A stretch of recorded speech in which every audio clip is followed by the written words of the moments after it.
ਇੱਕ ਓਮਕਾਰ ਸਤਨਾਮ ਕਰਤਾ ਪੁਰਖ ਨਿਰਭਉ ਨਿਰਵੈਰ ਅਕਾਲ ਮੂਰਤ ਅਜੂਨੀ ਸੈਭੰ ਗੁਰ ਪ੍ਰਸਾਦ। ਧੰਨ ਧੰਨ ਗੁਰੂ ਗ੍ਰੰਥ ਸਾਹਿਬ ਜੀ ਮਹਾਰਾਜ, ਧੰਨ ਗੁਰੂ ਗੋਬਿੰਦ ਸਿੰਘ ਸਾਹਿਬ ਸੱਚੇ ਪਾਤਸ਼ਾਹ। ਭੂਲ ਛਿਮੋ ਹਮਰੀ ਪ੍ਰਭਾਪ, ਭੂਲਨਹਾਰ ਕਹਾਂ ਕੋ मूस। कमाले करामात कायम करीम, रजा बख्श राज़ रिहा को रहीम। अमा बख्शो बख्शन देओ दस्तगीर, रजा बख्श रोजी देहो दिल पजीर। शहनशाह खूबी देहो रहनुमू, के बेगूनो बेचूनो चूबे नमू। न साजो न बाजो न फौजो न फर्श, खुदावंद बख्शन देओ ऐशर। वाहिगुरु जी का खालसा, वाहिगुरु जी की फतेह। The understanding of human spirituality is probably most confusing to us all.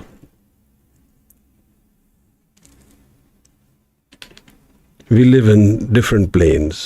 We have a physical plane. We have chores and family to attend to and commitments we have made. And we have a mental plane, emotional plane, and then the plane which is furthest from us all, the spiritual plane, where our spiritual reality is hidden from us and we don't know what we really have within us. What does our spirit contain? We always have to do something in this world to exist. We need to make an effort. For everything we do, we have to make an effort, a plan. We have to learn. So there is a lot of doing involved in surviving in this world. If our needs are less, if we don't have much to ask for, if we don't want much, then maybe we do less, but we still need to do. And in the West, these two concepts of doing and being exist. One who does and one who is without doing. Being is to relax, to be not in the state of doing something. As a rule, the male part of our creation is more inclined to doing. They want to solve the problem by doing. The female part is more passive and is more observant and is less inclined to quickly do. But that is how our nature is. That is how psychology has developed over the years, and the human being, to survive, has created these instincts. Because the human being was the hunter, he was the one who got the food. So his instincts are different. But let's understand the subject of human spirituality, of our own spirituality. One question is, what is the need for spirituality? That's an apt question. We can address that later. But for our spiritual words also, there's a small story about a saint who had a disciple who would keep bothering him with this question, what am I to do to achieve realization, to know myself, to know God? What am I to do? He keeps asking him. So one day when he was sitting with his disciple, the saint told him, how are you breathing today? So the disciple was a little shocked and he said, what do you mean by how am I breathing today? He says, no, I want you to be very alert on your breathing. You must breathe. If you don't breathe, you don't survive. Isn't it? You breathe, so you live. If you don't breathe, you don't survive. So you must make an effort to breathe. You must be alert. You must breathe deep, breathe out, breathe in, be very aggressively monitor this doing process. Do this breathing. The disciple quietly heard what was said, but his life became a big hell. For the next 24 hours, he was doing only breathing. Something which was happening on its own some time ago has become an effort. And he woke up the next morning ill. He was not well. And he was scared. If I stop breathing, what will happen to me? I will die. It is because of my breathing I am. And he goes to his saint, the Guru, and tells him that I am miserable, I will die. I am to breathe, and it's such an effort to do this breathing. And if I stop breathing, I'll die. The saint said, yes, you will die if you stop breathing. But till I asked you this question, who was doing the breathing? Till I raised this question to you yesterday, you must breathe. You must be conscious of your breathing. Till that time, what was happening? Before that, how was your life? He said it was perfect. I said, then what was happening at that time? Who was breathing then? Before you started this effort of I am to breathe, all these years that you've lived with me, who was doing this breathing? And the disciple was completely stunned and he said, I'm not aware who was doing this breathing. The saint said, just like that, perfection, our source of happiness, our source of where we come from, it's effortless. You don't have to do it. It's already there. But you keep asking me this question, what am I to do?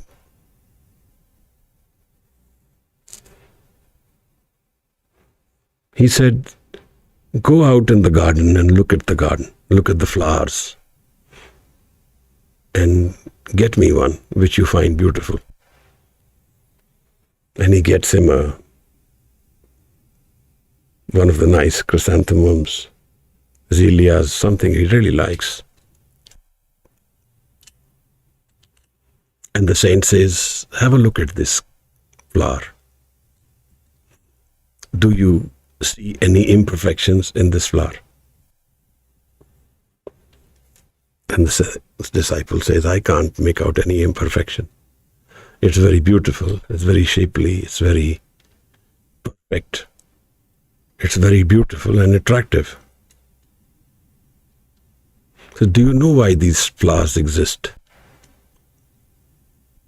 He says, because they need to survive, they need to live. He says, yes, but why? They live because the bees have to come to them. So if creation has made flowers so perfectly, why do you doubt your own creation? How are you made? Do you think nature did a folly, a mistake with you? That it creates perfection everywhere, but with you it has not created perfection? You keep asking for achieving realization, seeing perfection, seeing God, finding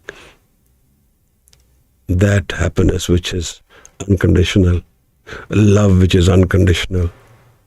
Do you think nature has made a mistake with you when it has created such perfect flowers?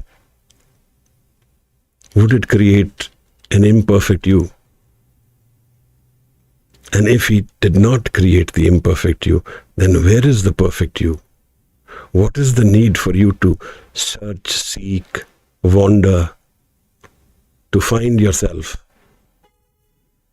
when your perfection lies within you? What is this need for us all to seek this perfection? And where are we seeking it? And where does this lie? Nature is a creative paradise. We've heard so many news recently about forests being cut. I was listening to a professor who was obviously a forest officer for many years. And he said that these are perfect forests which we are cutting. And what we are saying is that we will create these forests. He said the human audacity to say that we will create forests is completely nonsense. The human being only intervenes and destroys, never creates. It's nature who creates the human being. What is the very existence of a human being without nature? And these forests are created by nature. You just don't intervene and they will take care of themselves. Each tree is 200, 300 years old. How will you create them? Who are you to create them?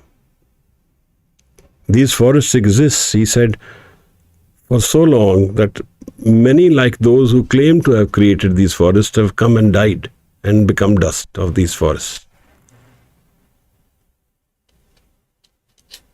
Such is nature. There is perfection all around us. There is perfection within us. There is harmony, there is love all around us and within us. But we doubt it.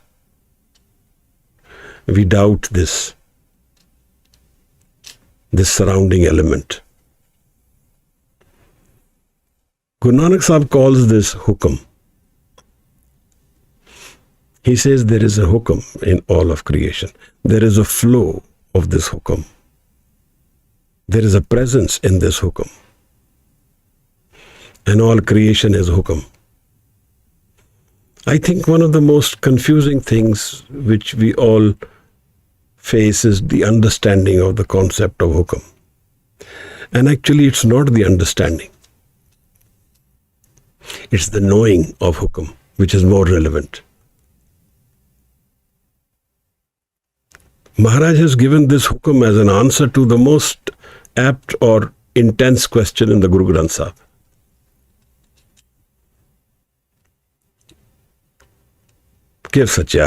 How you will reach your Creator?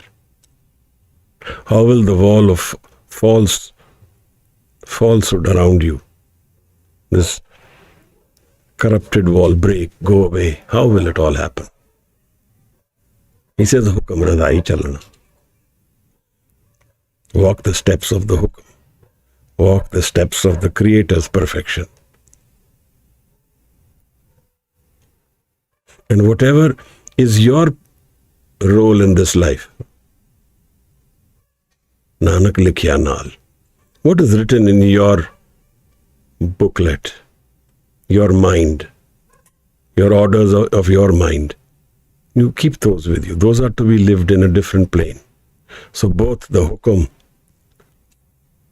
and what is written in our own individual booklets, where we have all the karma written, that is with us.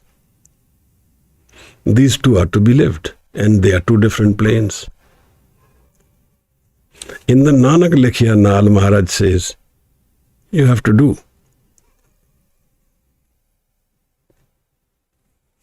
You have to chalo, you have to walk. Hukam Razai Chalana, do. Nanak Likhya Naal, and accept what is written for you. Now, for us to understand what is hukam, what is to be changed, what is not to be changed, what is to be accepted, this becomes confusing. Something which changes with me, within my family, within my life, within my work, within my social circle. Should I accept it, not accept it? Should I fight it? Should I struggle for it? These are the balances of doing and being. When we don't do, we be. Some of these words which are given to us by the Guru Granth Sahib, amongst the first one is the hukum, and the other is sahaj. Then there is one word called kar.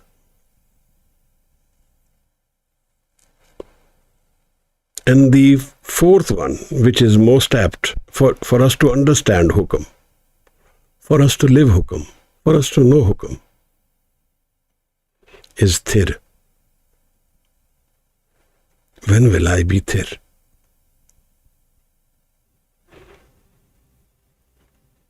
Guru says, man thir raho, mat kat jaye jiyo.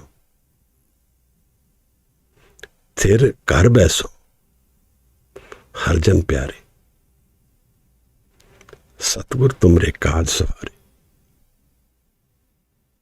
This perfection, this wandering, this solution to our life, this answer to understanding the whole creation, the answer to understanding myself, answer to the solutions of my own problems. Everything you put into one baggage. And he says the solution to all of it starts with thir. Man thir raho. Can we make the mind thir for even a moment? For even a fraction of a second, can we be completely stable, sound, thir, non-moving? Guru has not tied the creation with the time. It is timeless. And Maharaj says even one pal, 1 second, one fraction of a second, where I get connected consciously, because we are all connected unconsciously. There are 4 stages in the Guru Granth which are mentioned of our mind phase. Jagrat, Supan, Sukhopat, Turiya.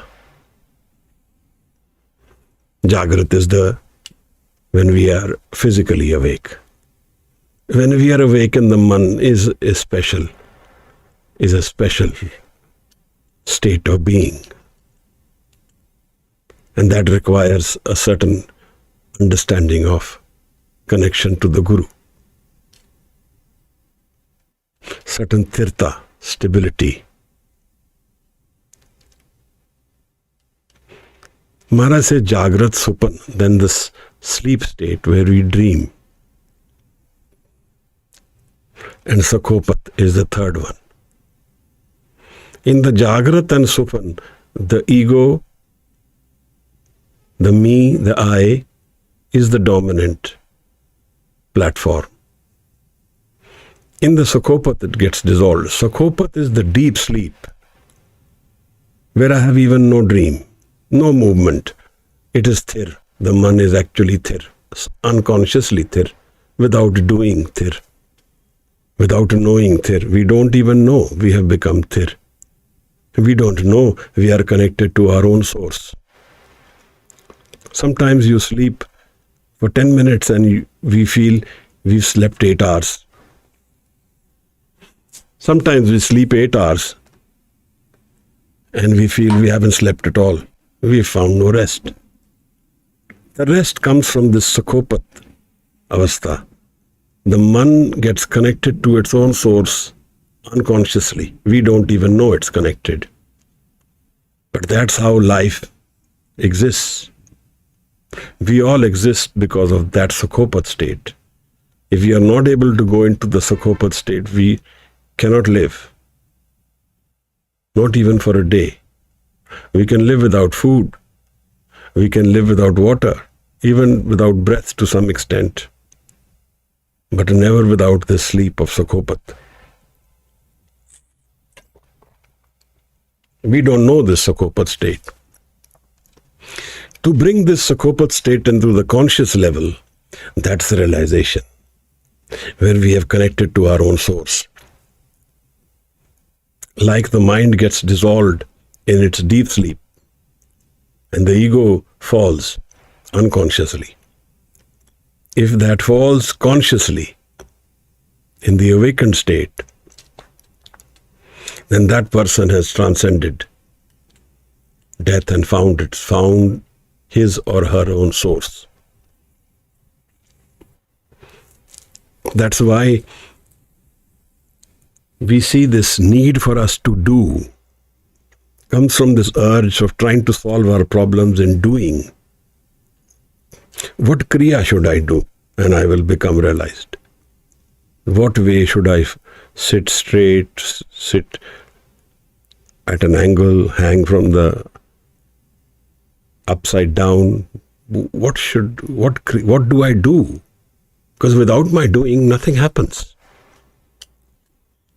So I have this deep need to keep doing. But is doing a requirement? Because the perfection of life is created by around us and within us, without us, everywhere, without our effort. The heart is pumping for years, day and night. We have no involvement in it, and God forbid if we did, we would probably fail miserably to making it run. Something is making things happen without our effort. Someone, something, some energy, some force, some intelligence is creating perfection. But we can't find our own perfection. Perfection is all around us, but we can't find our own perfection. That is our misery. And what is the reason we can't find it? It's because we are trying to seek it. We already have something we are trying to seek. We are trying to find something which we already have. Something which we already have within us.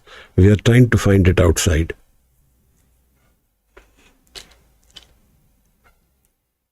Everything in life, all our confusions, all our chaos, all our pressures, stresses, all of it put in one baggage. And we sit with that baggage so quietly that we are completely stable, no thought within us. And the baggage will be gone. That is how far perfection is from us. All our miseries, problems, pains, ironies, regrets, all of it put in one baggage. And we sit so silently with it that we have no thought. And there will be no baggage left. Life is making us do when we don't need to do. That is why I chose this subject, not doing anything. Perfection is there all around us without our doing. But we need to do because we are feeling incomplete. We are feeling stressed, we are feeling pained. And the most difficult part of creation of our lives is confusion. If death was a certainty, we would find peace. If death is not a certainty, we are completely confused and it drains us completely. Because we then wander within hope and hopelessness. This hope and hopelessness is our wandering. We are hoping for perfection. We are hoping for love. We are hoping for happiness. And in our hope, we are hopeless. Because that which is already with us, we are hoping for it.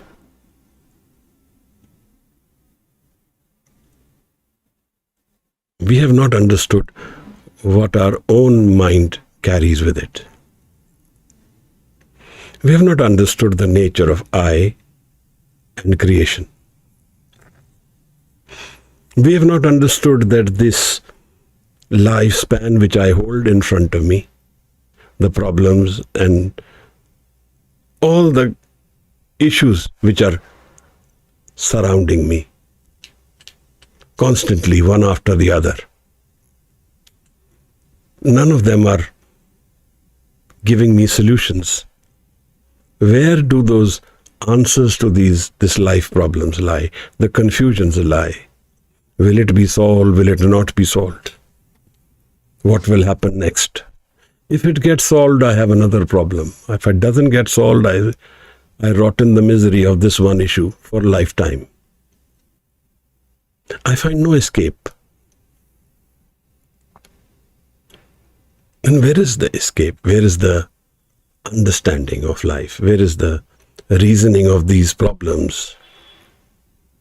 And are these problems, these issues of life, forever? Are we forever? What has life given us and what are we chasing? We are trying to find happiness. We are desperate for happiness. We are also lonely. In our own thought world, we have become very lonely. We don't communicate. Solitary minds become sinkholes. They make us sink within ourselves. They are collapsing minds. They are not expanding minds because they are confused. Confusion is the worst drain of energy we can get. Worst. And we live with confusion all our lives. And we don't know what Bani is saying. We don't know what Guru is telling us. We only know the words. We don't know the experience. There is the main question.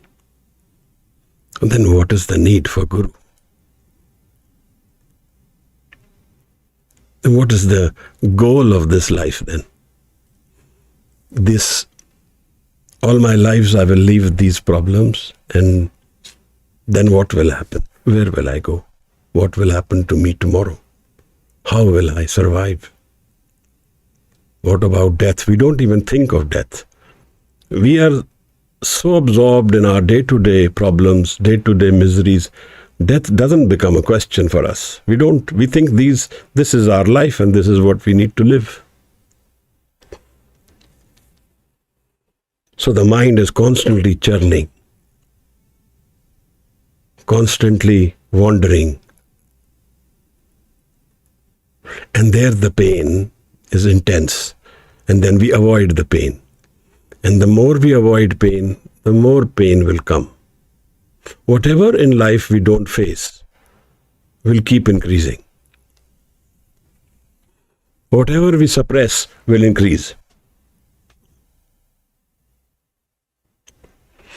What do the Gurus tell us about life? Is maybe very difficult for us to fathom as of now. But a good beginning is to understand that if I can find the source of my thoughts, that where are they coming from, then I may be able to switch them off. Finding the source will tell us that these are not a permanent reality. They are coming from my own ego mind, and they do not have a permanent presence with me, which is actually happening. All our lives, we are constantly churning in thoughts. Good, bad, ugly, negative, positive.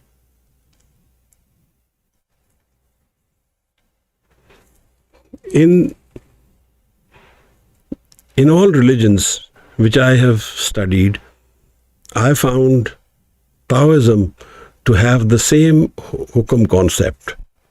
When they call Tao as the creation of the entire world, Lao Tzu is the creator of that religion in China. Maharaj says there is a hukum, but we don't know hukum, Maharaj. How I will know hukum? Guru gives us one thought or two. One is to search within the mind. इस मन को कोई खोजो पाई. Search within it. बंदे खोज दिल हर रोज. What will you search? What will we search? We will search these thoughts because we don't know the mind beyond the thoughts. And when we observe the thoughts without participating in the thoughts, they will drop. This is an important point to note, because this is our doing part. Since we don't know not to do anything, we know only doing and thinking constantly as our existence. So we have to do to get away from this state which we are in. Otherwise, dropping the thought, dropping the mind is a question of observing the mind. So, can we become thir? In this lifetime, can we have this realization that mind state, there is a state where there is no thought? This is a very important target in life, because here the possibilities become immense. One. Secondly, this is where we find absolute peace.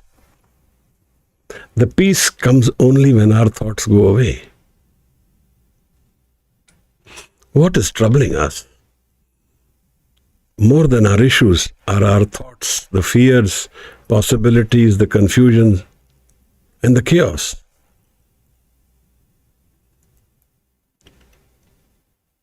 Death is not as fearful as the confusion of death, thoughts of death,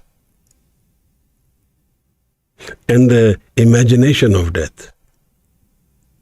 That is all we know about death. We don't know death in reality. We only know our own confusion, our own chaos, our own misunderstandings of life and death.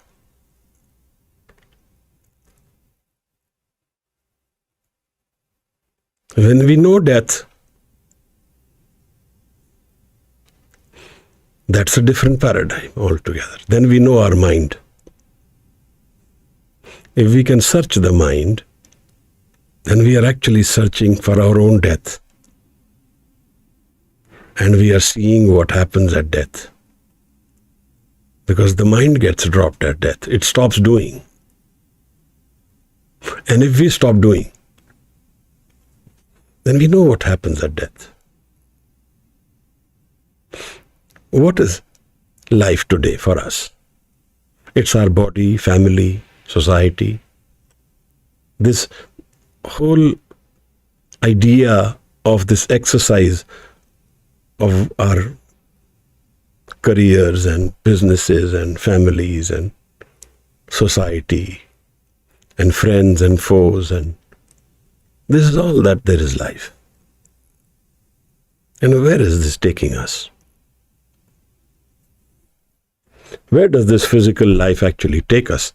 It takes us to hell. Because this life, according to Jean-Paul Sartre,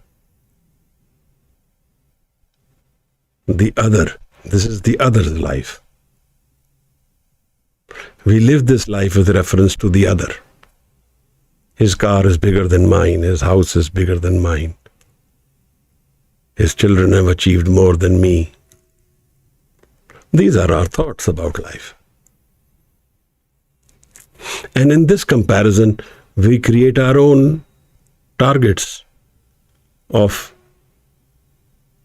defeating the neighbor or the brother or the friend. So in some ways, there are no friends here, because we are referencing ourselves from the other. Who am I is with reference to the other. Hell is the other people. And we live this life subjective to the other people. If there is no other people, there will be no life like the way we live it. A major portion of our life is defined by where and how and who we know. And we keep referencing that, Maharaj. Who am I is actually the other person, not me. If the other person changes, I change. If the race is dropped, everything is gone. I stop running this race. I stop running. So I will not run this race. I don't want to win or lose. One saint says this. He says, you can never defeat me because I'm already lost. I'm not running the race with you. My life is not defined by you. Who am I? Where am I coming from? Where am I going? What is the source of my pain? What is life's confusion? Where are these answers?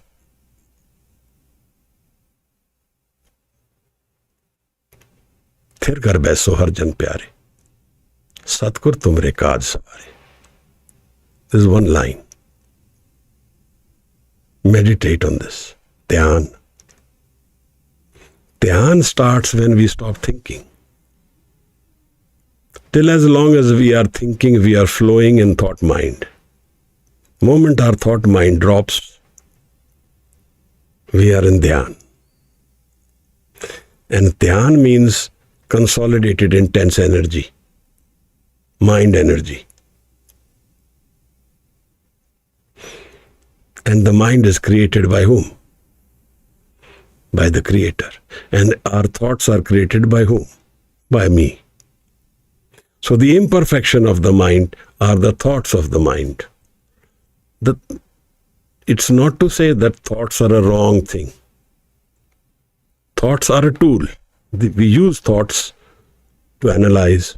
If you ever read Socrates, the Greek mythology, and the way they arrive at these theorems, that all Euclidean geometry is arriving through philosophy, the doctorate, PhD. This word comes from the Greeks. A lot of these words which we use in today's idiom are coming from the Greek mythology. Cynicism. School of cynics is a Greek school.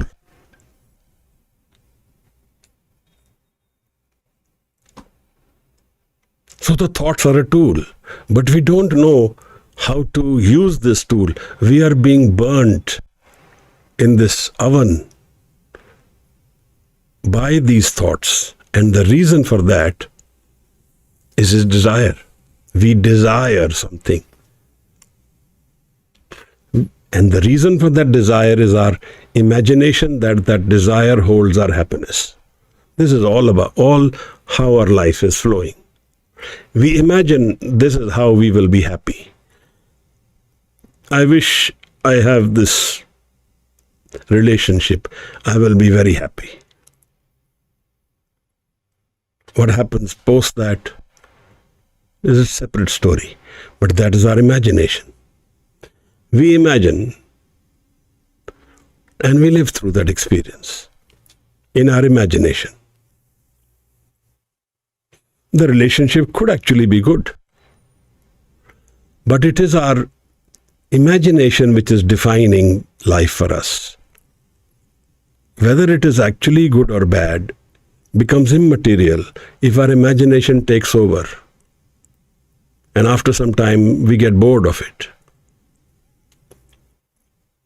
Our imagination is no longer controlled by that relationship. It may be good, but we've lost connection. That is how we are. And then we imagine how the next thing will give me happiness, and then the next, then the next, then the next.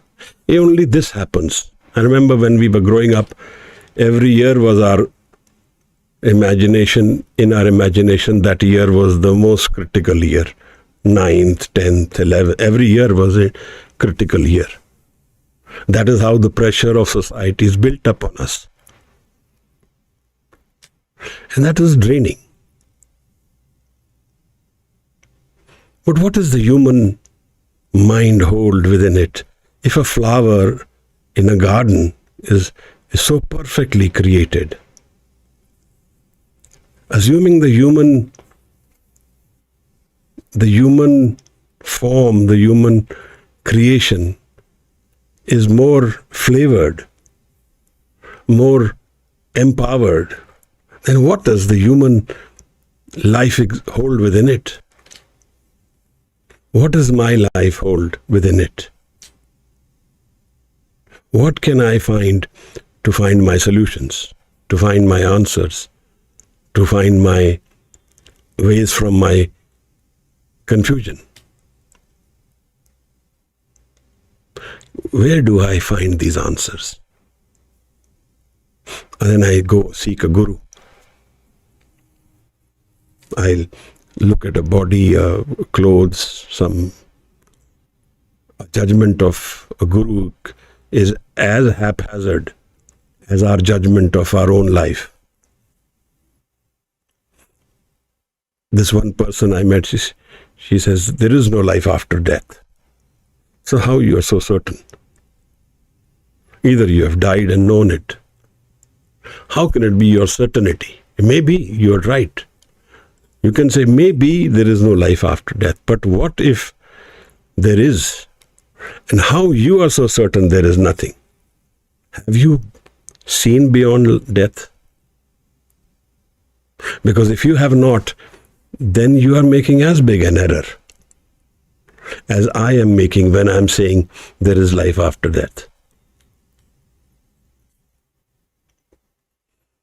What is the wandering of the mind carry with it? Maharaj has, in very few places, but very intensely explained to us that the mind's stability, the man's sthirta, the man's stillness holds the answer to our intense pain. All our problems, the solution lies when we can hold the mind still for even a second. एक पल खिन एक फिनते आयो, काल फास के बीच ना आयो. एक पल जिन एक खिनते आयो, एक खिन, 1 second. That person transcends death.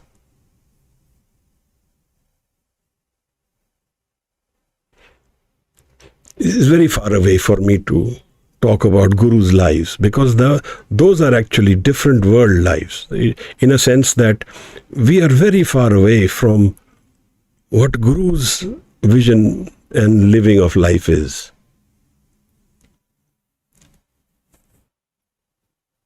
But we are very close to our own mind.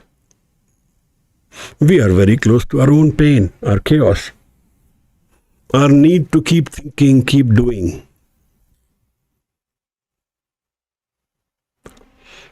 So assuming there are two planes, one plane is the thinking mind, and one there is a mind which does not think, where there are no thoughts. Have I got the ability to transcend my thinking mind and go into non-thinking mind? If I can find that somewhere, then that holds a very big potential of not only my present life, but all my baggages of life. all my future. One thing which is very creative about spirituality is that it talks about timelessness. Sada. In spirituality, if you found a solution, it's not temporary. That's why it takes us so many lifetimes to find it, because once we find it, it's forever.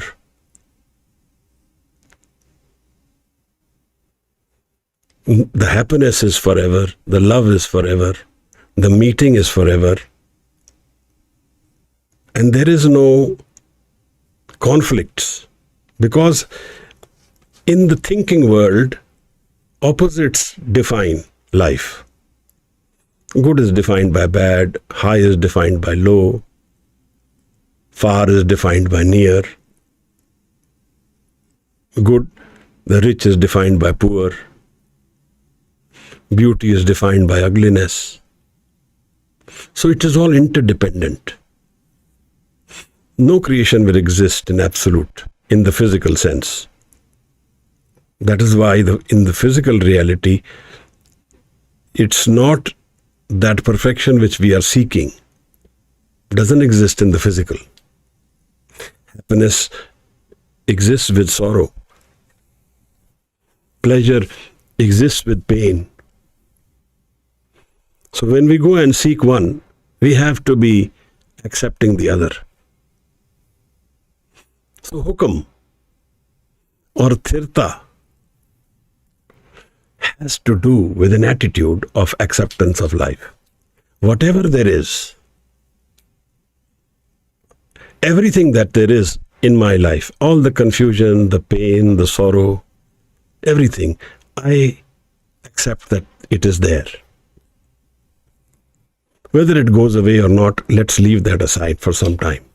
I accept it as it is. I am a baggage of these miserable and some happy moments put together. And then once I accept, I go beyond them.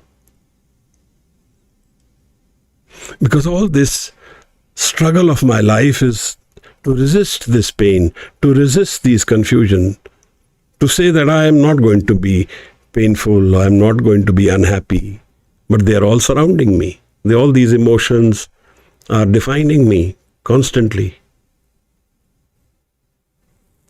But what if accepting them helps me go beyond them? Accepting my life as it is, with all my errors, my problems,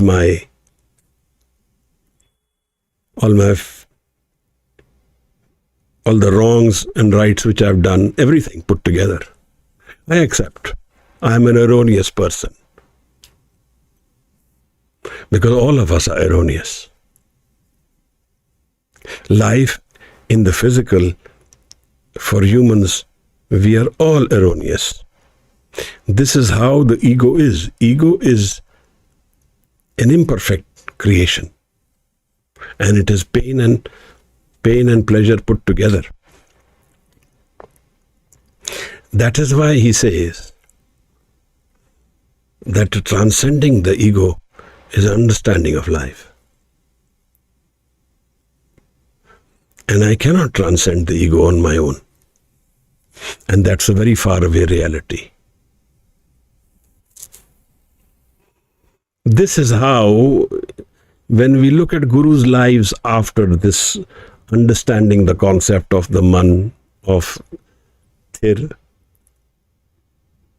and kar, permanent. What is kar? We have our houses, we call it kar. But these are not our houses. This is a very nice Sufi tale, and he says, enters the Sufi's room and he says, he finds no furniture to sit. So he asks him, where is your furniture? So the Sufi retorts back to him and says, where is yours? He says, but I am only a visitor. So am I, says the Sufi. We are all visitors. From all this life, what will we take away? Think about it. We are all visitors. These relationships will not go with us. Because we ourselves are, hum aadmi hai ekdam hi. We are, the next breath we don't know where it's coming from. What will happen? The next moment we don't know. And all this which we are trying to perfect, which we are trying to say, let's solve this, then solve this, then solve this, what will this experience give me? What is it giving me? It's giving me a journey of a lot of changes constantly around me, for which I have to keep making an effort, keep doing. And so in my spiritual sense also, I want to keep doing.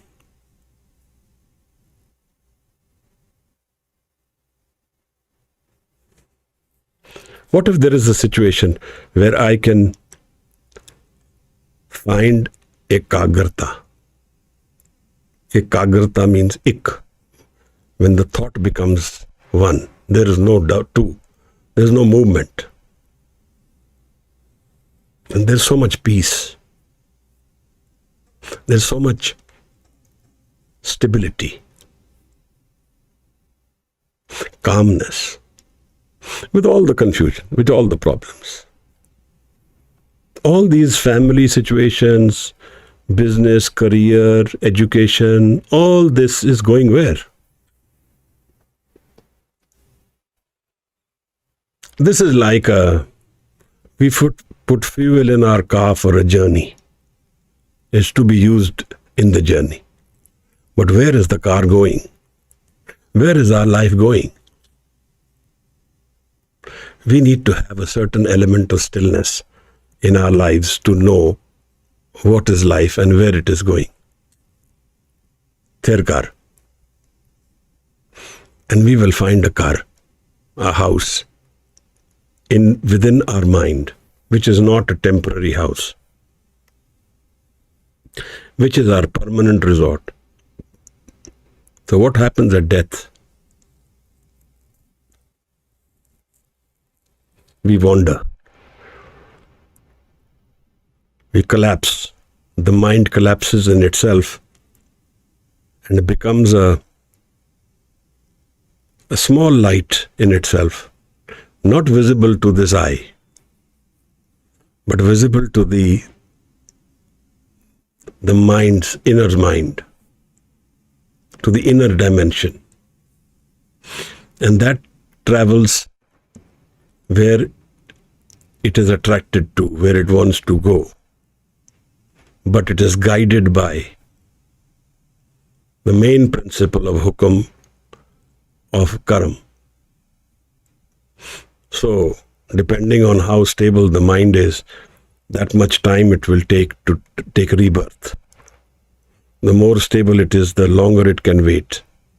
And the better options of rebirth, of where it is going to take birth, will happen.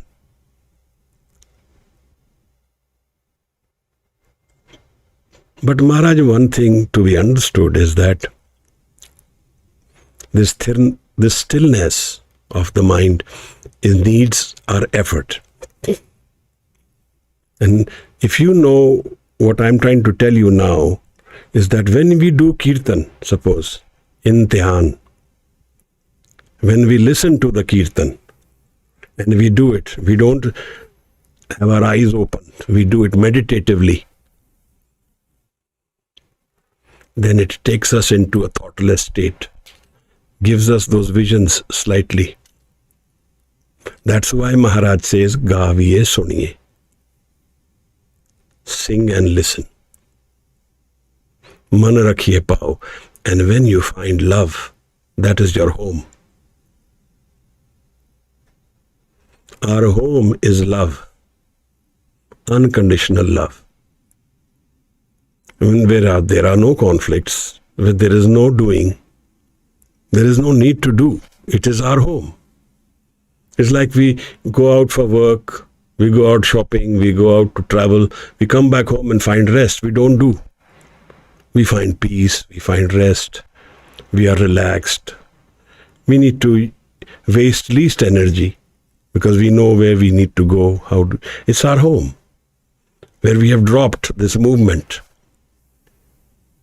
Mind drops its movement and reaches its inner car, Tirkar. And there something really miraculous is going to happen. Guru meets us there. Tirkar baiso har jan pyare, Satgur tumre kaaj savare.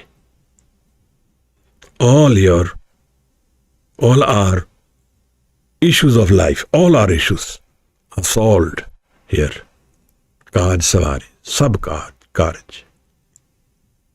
Nothing remains incomplete. Nothing remains doubtful. Nothing remains painful.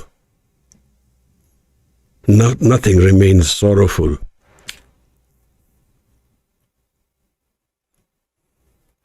And then he gives us one more guarantee.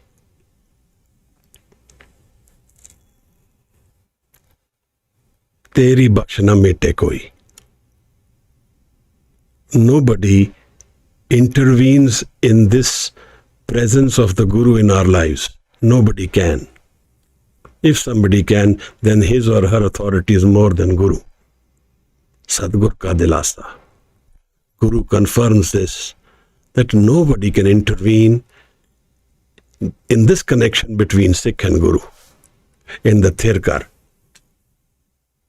Teri bakshna mete koi. Nobody can wipe out this kirpa, this grace, this nadar, this hazuri, this presence. Life is not about the moving world. Life is not about the body. Life is not about all these relationships, these targets of life which we have created. These are to be left here, and we will go from here, leaving them. But life is finding a solution which is more permanent than the movement and tragedies and gifts of life which keep coming and going. Those wanderings of life cease to exist in that house where Guru and Sikh meet. There is no pain. And it doesn't require my doing. It requires me not to do. The world requires my doing. I have to go and buy a cardigan. I have to go to a shop or open the Amazon or search for it, and that's I have to do. That part of life is there. Yes, you have to do to survive, to exist, to live. But life is far more intense than this physical creation. So much more intense that the going away of this physical creation does not affect that part of life. It's a very far away concept for us to understand.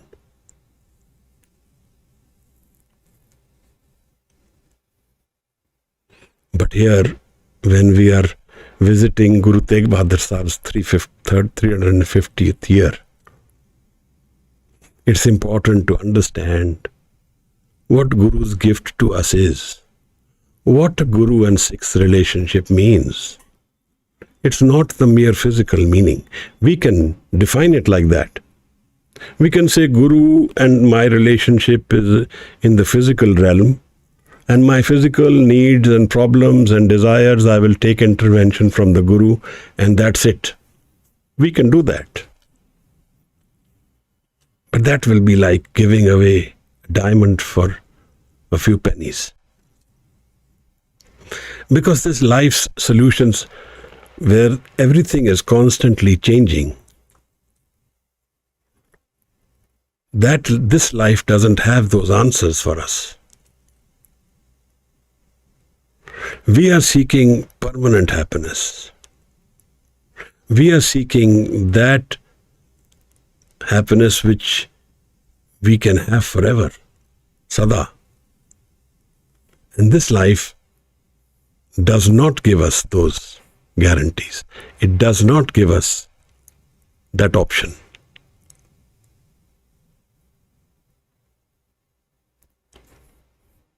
So, where and how? Karishma ji asks one question.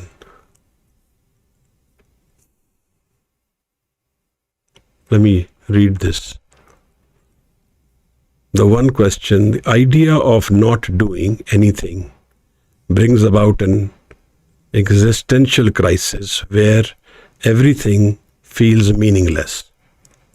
Yes, and thus makes living life a bit dull. I wonder what's the point of having a brain, vivek, to vivek ko takat if we are advised to not use it at least majority of the times. Maybe finding a balance between the two is the answer. Well, the answer is like this. I'm talking about our spiritual life. Their non-doing, their perfection is already created. We don't have to participate in that creation. Our doing is of no consequence there. That life is a pure gift. Gur Prasad. Recording stopped. That Recording in progress. That life is a pure gift, Maharaj. It's a Gur Prasad. We need to do in the physical world, and we need to constantly do that. Even a spiritually awakened person will keep doing that. So let's not confuse the two planes. The doing takes me into this world, and giving up doing takes me into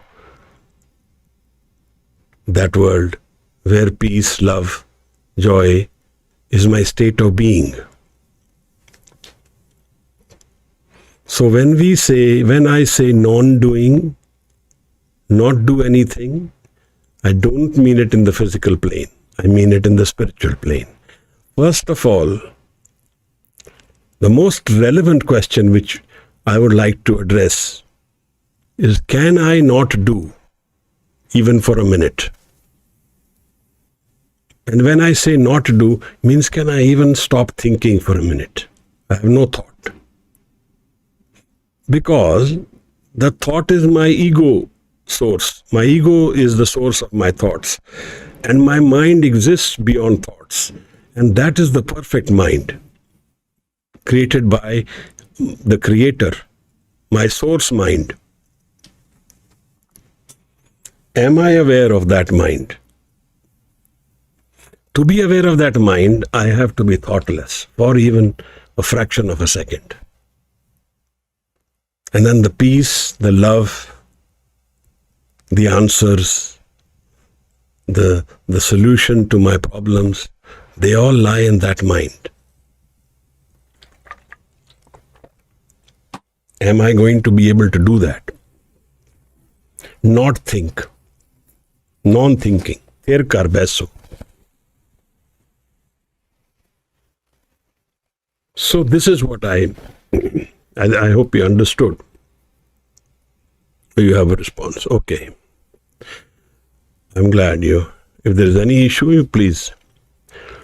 So what are we, Karishma ji, for all of us, what does our mind contain? Only thoughts, only the physical world, only our relationship, only the defined world. No. There is an undefined part of our life which we are not aware of. And that is where I am trying to draw our attention to. When Guru says, Jan Nanak bin apachine, mite na pram ki kai. Without knowing what is within our man, bin apachine, I cannot have the confusion go away, the doubt go away, the illusion go away. The illusion of life. We are actually living the illusion part of life, which will be gone in some time. And then what will remain of this? That's the other question I raised. We lived this life We struggled, we achieved, lost. In the end, what did we take away from here? Did anything come with us from this life? Because if it did, then it still is meaningful. But the experience of life shows that from this whole life which we have lived in the physical world, the pleasures, joys, pains, meetings, separations, all this chaos which we have lived through, what did we take away from here? If we took away something, then we need to share that. If we took away nothing from here, then where are we going and what are we doing? Bhagat Kabir says a beautiful thing. है जो दुनिया शहर मेला दस्तगीरी ना है. This life is a meeting of some few moments, शहर मेला, few hours. शहर is actually few hours. दस्तगीरी ना है, and you take away nothing from here.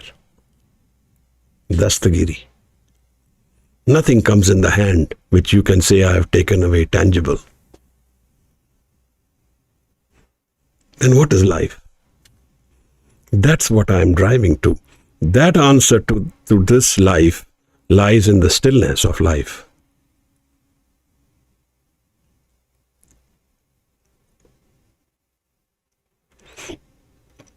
Okay, one more question. Transcending ego is effort we need to put and work on mind, and if it naturally gets as grace gift when you sit in silence and meditate.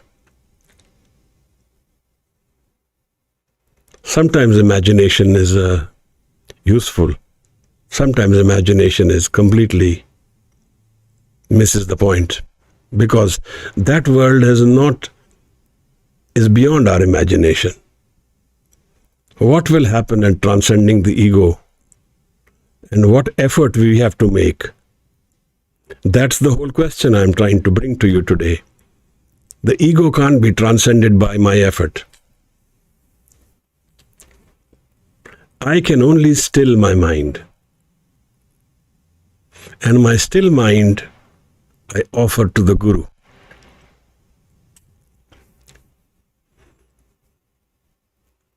Maharaj says that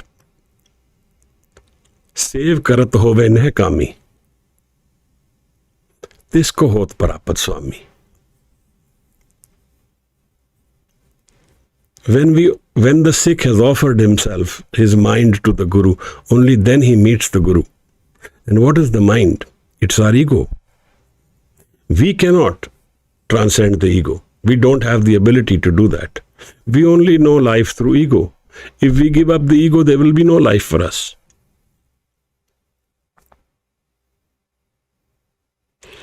Transcending the ego is the Gur Prasad of life, Maharaj. The Guru does that. And how, when, where, that is not in our control. It will happen in a fraction of a second. But when, that depends on the Guru entirely.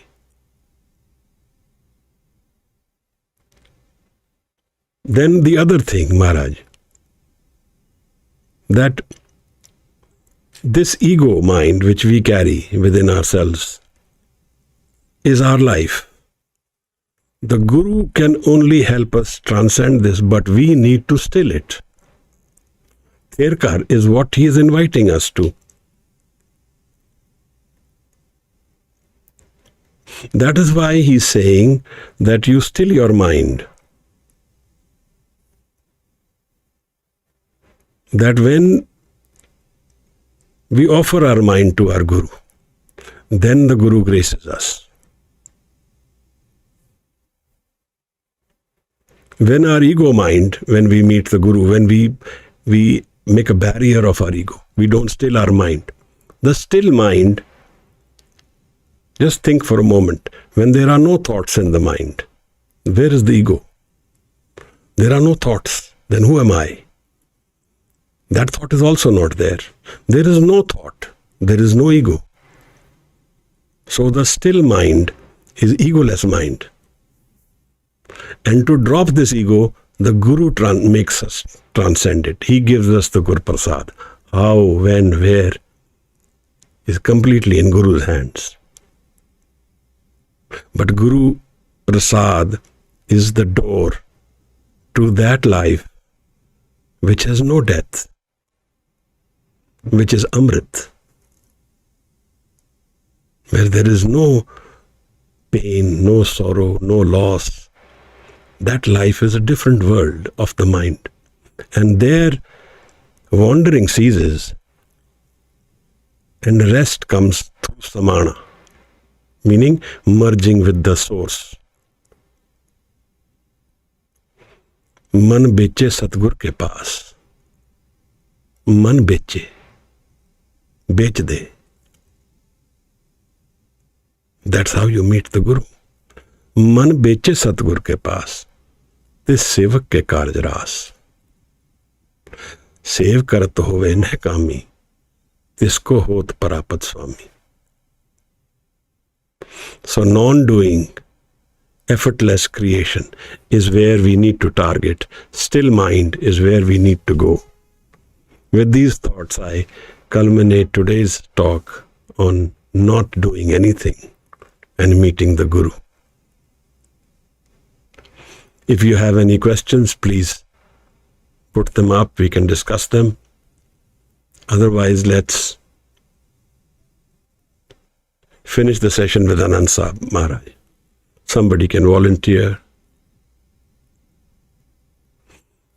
I'm glad, Karishma ji, we were able to explain to you.